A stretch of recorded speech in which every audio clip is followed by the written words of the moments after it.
हिमाचल प्रदेश स्वास्थ्य विभाग में हुए कथित घोटाले की न्यायिक जांच करवाने की मांग को लेकर युवा कांग्रेस झंडूता ब्लॉक अध्यक्ष सुरेश नेगी की अगुवाई में एसडीएम झंडूता के माध्यम से राज्यपाल को ज्ञापन प्रेषित किया।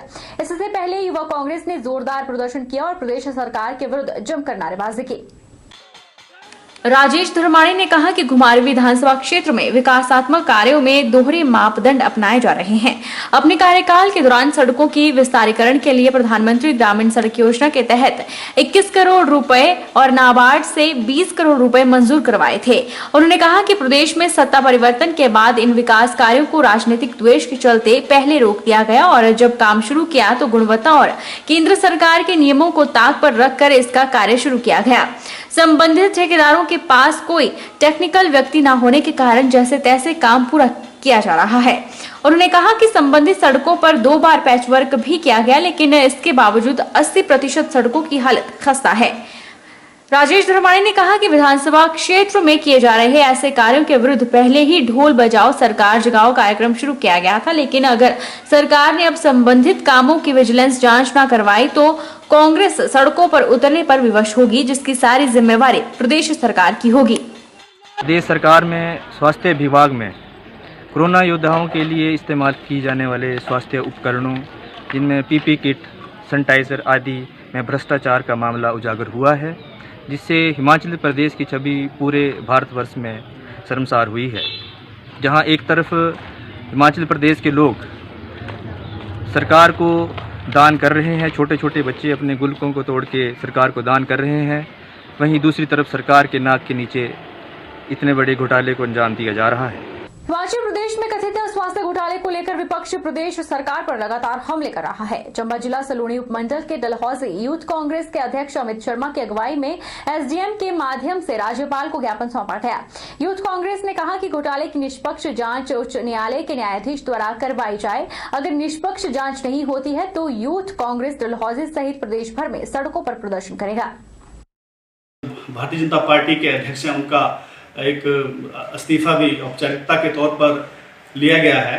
उसमें उसके पीछे क्या कारण रहे, उन्होंने क्यों इस्तीफा दिया, वो अभी जनता के बीच में नहीं आ पाया है। तो जैसे कि जो स्वास्थ्य विभाग के निदेशक, उनकी गिरफ्तारी हुई, उसके बाद उनको बेल पे रखा गया और इसमें कहीं ना कहीं जनता ये मानती है कि इस भारतीय जनता पार्टी की सरकार जो है इसमें संलिप्त है। शिमला जिला के रामपुर थाना का लोगों ने घेराव किया और खूब नारेबाजी भी की। उसके बाद एसडीएम के माध्यम से राज्यपाल को ज्ञापन सौंपा गया और न्याय की मांग की गई। ज्ञापन के बाद रामपुर बाजार में कैंडल मार्च भी निकाला गया।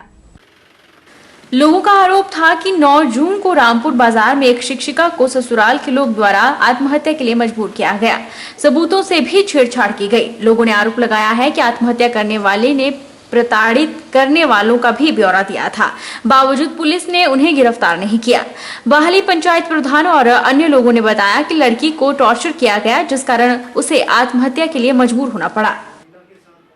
जो 9 तारीख को यहाँ जो है ये फांसी का प्रकलन हुआ, जिसमें मेरी भांजी ने जो है यहाँ फांसी लगवाई, उसके संदर्भ में आपके माध्यम से जो सरकार तक अपनी बात पहुँचा रहा हूँ कि जब 9 तारीख को उसने फांसी लगाई, उस वक्त जो पुलिस वहाँ मौजूद थी, उन्होंने जो साक्ष्य वहाँ उस टाइम जुटाए और जुटाने चाहिए थे, उनमें जो है उसके बाद बहुत छेड़खानी हुई जो कि इनके परिवार वालों ने की। जो इतना बड़ा हादसा मेरी बहन के साथ हो गया, उसकी जान चली गई।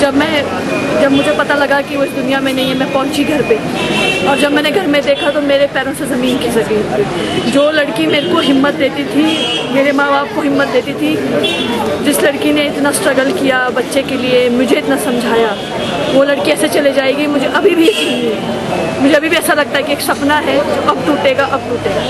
लेकिन मुझे बहुत रोष है इस पुलिस पे, जिन्होंने कार्रवाई ढंग से नहीं की। जब हम स्पॉट पे पहुंचे, सारे सबूत मिट चुके थे। जिस टेबल से सुसाइड हुआ वो टेबल भी वहाँ नहीं था। वो कहा गया है उसने, जिसका नाम सुसाइड नोट पे लिखा गया है, परिवार के जो कुछ लोग जिन्होंने उसे डराया धमकाया। मैं हाल में ही 9 तारीख को दिव्या कपूर जिस तरह से उसने सुसाइड किया और परिवार वालों ने जो सुसाइड नोट में उसने लिखा है कि परिवार वालों ने उसे टॉर्चर किया और जिन जिन लोगों के नाम लिखे उनको गिरफ्तारी की मांग करती हूँ। 9 दिन के बाद 9 दिन पुलिस प्रशासन ने उन्हें समय दिया ताकि वो अपनी बेल करा सके। 9 दिन तक वो लोग क्यों नहीं गिरफ्तार किए गए? उपायुक्त सोलन केसी चमन ने सभी से आग्रह किया है कि वह सामाजिक दूरी के नियम सहित अन्य नियमों का स्वानुशासन से पालन करें ताकि कोरोना महामारी से बचा जा सके। उपायुक्त ने कहा कि सामाजिक दूरी के नियम और मुंह पर मास्क लगाना, किसी से हाथ न मिलाना, इस तरह के नियमों के पालन से कोरोना वायरस से बचा जा सकता है। सोलन में पत्रकार वार्ता के दौरान उपायुक्त केसी चमन ने कहा कि जिला सोलन में एक मुश्त कोरोना के मामले चिंता का विषय है। बद्दी क्षेत्र से सामने आ रहे मामलों के बाद संबंधित क्षेत्र को सील कर दिया है। वहीं उपायुक्त सोलन ने साफ निर्देश देते हुए कहा कि इस बार माता शूलिनी का राज्य स्तरीय मेला नहीं होगा, न ही माता की डोली निकाली जाएगी। इस दौरान कल्याण समिति के सदस्य भी उपस्थित रहे। वहीं कल्याण समिति के सदस्यों ने बताया कि वह शूलिनी देवी से पूछकर ही अंतिम निर्णय लेंगे। जैसा माता का आदेश होगा वैसा ही किया जाएगा।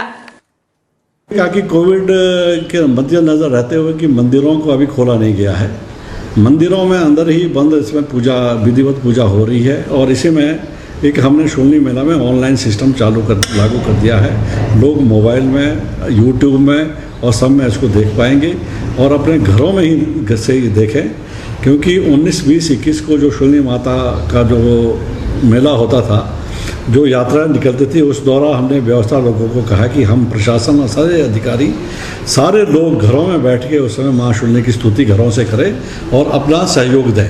सुंदरनगर के तहत आने वाली ग्राम पंचायत भनवाड़ में एक युवक की पैर फिसलकर खड्ड में गिरने से मौत हो गई। पुलिस ने मामला दर्ज कर आगामी कार्रवाई तेज कर दी है। 19 वर्षीय गोपाल घास काटने के लिए गया तो घास काटते समय उसका पैर फिसल गया और वह नीचे खड्ड में जाकर गिर गया, जिससे खड्ड में डूबने से उसकी मौत हो गई।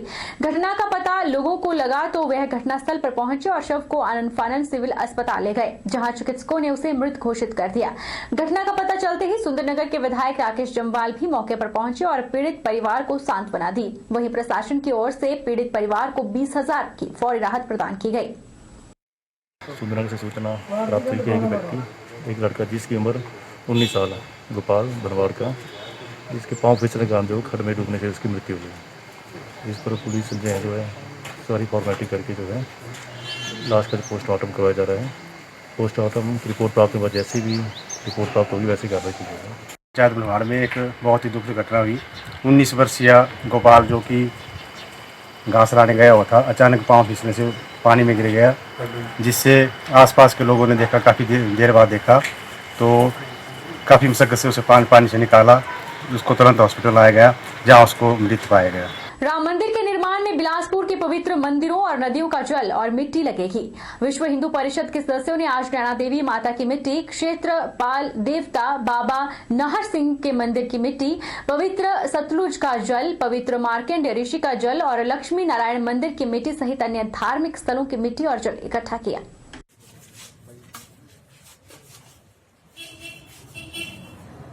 अयोध्या के अंदर भव्य राम मंदिर का निर्माण जो हो रहा है, हम सभी जानते हैं कि 26 मई से वहां पर मंदिर का समतलीकरण का कार्य शुरू हो चुका है। उस समतलीकरण के कार्य के लिए पूरे भारतवर्ष के पवित्र स्थानों के मंदिर की मिट्टी तथा जल, पवित्र नदियों का, उसी श्रृंखला के अंतर्गत हिमाचल प्रदेश से भी पवित्र स्थानों का जल व मिट्टी जा रही है। इसी श्रृंखला में बिलासपुर के कार्यकर्ताओं द्वारा बिलासपुर के विभिन्न स्थानों का, जिस प्रकार से माता श्री नैना देवी की मिट्टी, हमारे क्षेत्रपाल देवता बाबा नाहर सिंह देवता जी। वक्त तो चला है छोटे से ब्रेक का। ब्रेक के उस पार फॉर लौटेंगे, आप बने रहिए हमारे साथ।